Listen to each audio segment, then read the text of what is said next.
Have you ever had trouble cleaning your room? Then get a bag. The bag that stores everything. See, you can take things, drop it in, clean your room, out of sight, out of mind.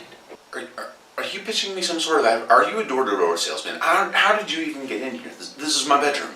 Well, no, I was just trying to suggest to you, like, if you had any new sort of way to clean your room, if you wanted advice. No thank you.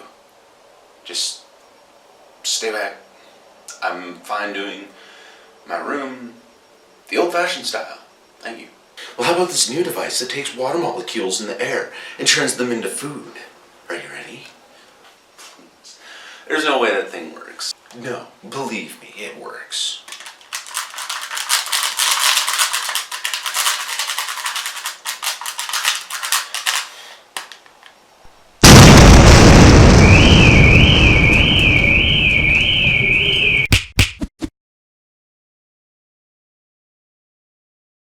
What up guys, I am Kai from Creative Avenue and you are watching a creative review. Today's subject we are going to be talking about cloudy with a chance of meatballs. And if it looks like I have circles under my eyes, it's because I'm in a play right now and eyeliner didn't get out my eyes. Long story, I don't need to talk about that. I've always wondered what would happen if there was a machine that would revolutionize humanity as we know it. For example, like spaceships that would transcend time and space, or, as Cloudy with a Chance of Meatballs shows us, a machine that creates food out of cloud molecules. Cloudy with a Chance of Meatballs. Animation derived from a children's book that I remember reading when I was younger, in which it was literally raining food in this one place.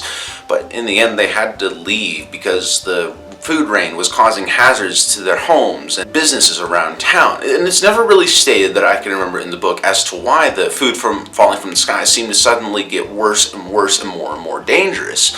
It just seemed to be something that they were living for a long time, and it was a matter of coincidence that they had to leave, that this was a point of conflict so that they could say this is why it wouldn't work for food to rain from the sky, because it would be so dangerous for humans.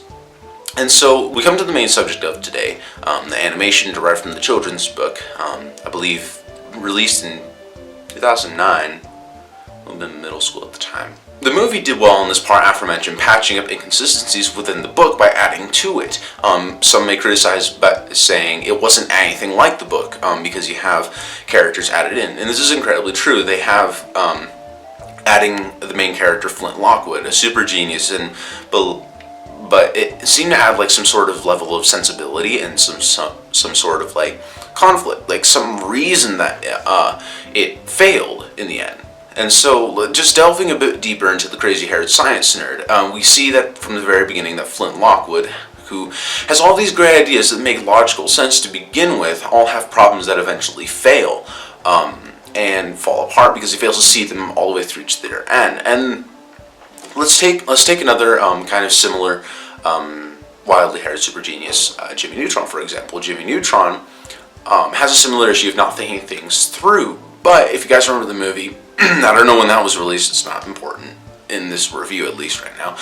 He tries communicating with aliens that ultimately end in his parents and every other parent on Earth being kidnapped. And so he failed to see that through the end. But what Jimmy Neutron always saw through the end and what always seemed to work for him were like his mechanical and his robotic inventions. Well, almost all of them. For example, Jimmy Neutron's whole complicated mechanism to get him in and out of his house, where he takes out a piece of his hair and like scans it on the DNA scanner, and then he like goes through the fireplace and stuff. I always thought that was cool when I was younger. Anyway, on the flip side, it's Flint that is so caught up in the idea of the experiment that will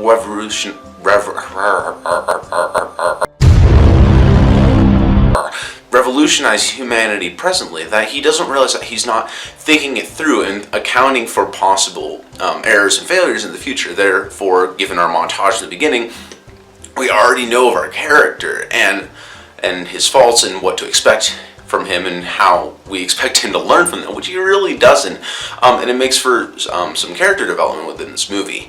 And so laying down the storyline, Flint goes through life creating failed experiments that ultimately delve him as dangerous by Mr. T in a police outfit and pretty much everyone else on Swallow Island, until our hero comes up with an idea. The town largely relies on sardines as a major food source, and since they're a small fishing island, they have no trouble getting these.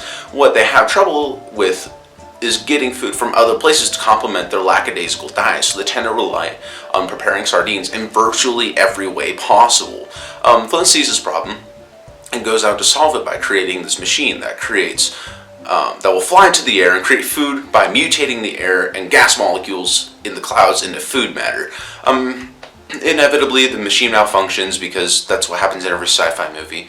From a system overload making our heroes, there's the weather reporter that Flynn has a crush on, there's also the cameraman that she has, it's a Deus Ex Machina because he can do everything. And they have to fly up to the cloud food machine and shut it down before it smothers the world in food. And that pretty much summarizes all the plot holes I thought came from the book. First off, the people in the book didn't create their houses and buildings to be food rain resistance because they didn't think it would happen. Plus, they had scientists who was giving them legitimate food for the first time in who knows how long. He gave it his safety seal of approval, basically, and who else was to argue with that?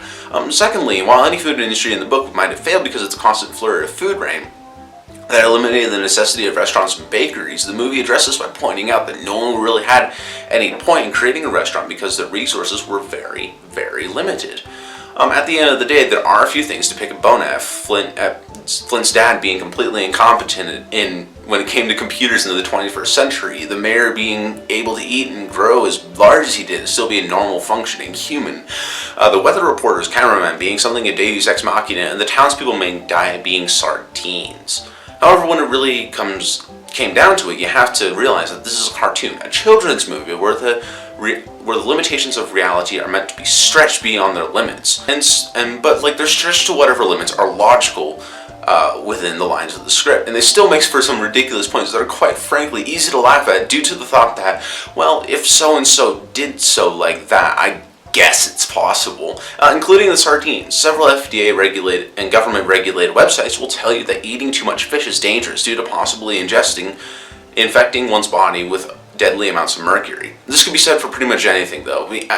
Eat too much of anything, you die. Eat too much salt, you die. Eat too much water. Drink too much water, I should say. You can die.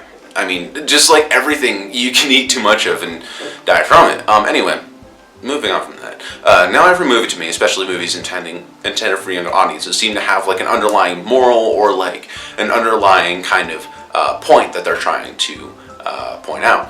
And this one was kind of difficult to find. At the beginning, it seemed to be saying, don't do experiments like this because they'll never work. But because they always end in failure, right?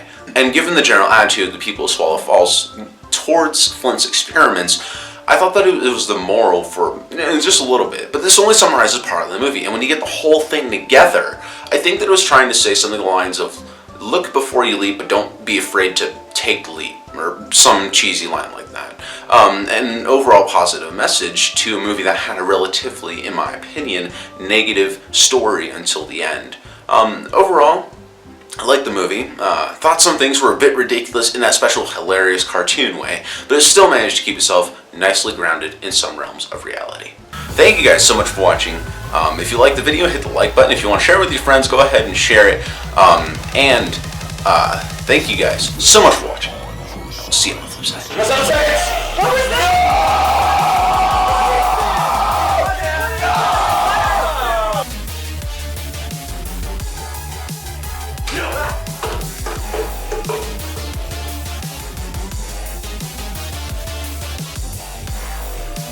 Inside the suit jacket. Yeah. Because he's an awesome guy. Yes. Yes. Right? He's like, good thing taking me today. Oh yes. And he should Do it. Oh.